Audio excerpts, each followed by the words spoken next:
At an Islamic school and mosque in Austin, Texas, children play without a care.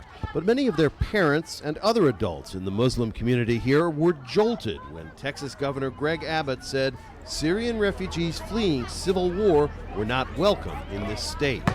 Abbott told President Barack Obama not to send any Syrians to Texas for fear that they might include operatives loyal to the Islamic State.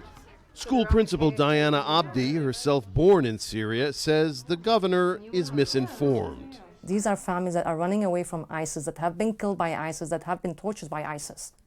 So literally ISIS has destroyed half of Syria. So they're really victims. So I don't see how these families, we can portray them as being terrorists.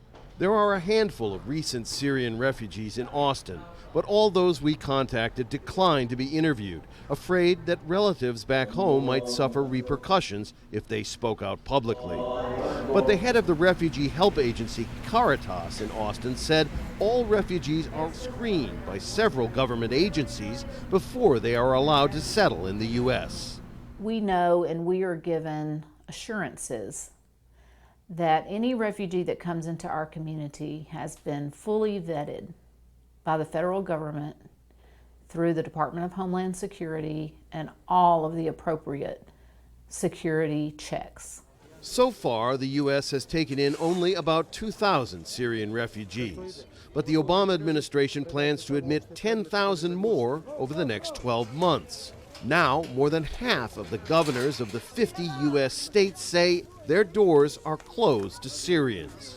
The fact is, however, that no governors, whether here in Texas or elsewhere, have any legal right to prevent Syrian refugees from settling within their borders. Once the U.S. federal government has given a refugee permission to enter the United States, they can live wherever they want.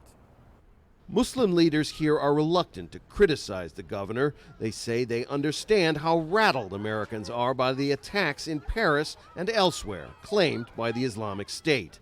But they plead for American sympathy, too. This is all a test. Test for everybody. Test for humanity, test for empathy. Test us as human, how sincere and how loving are we going to be. So far, America doesn't seem to be getting a very good grade on that test. No, not really, but there's a lot of good folks here in town. Late Tuesday, White House officials spoke with 34 governors in an attempt to reassure them that refugees, including Syrians, undergo the most rigorous screening of any travelers to the U.S. Rob Reynolds, Al Jazeera, Austin, Texas.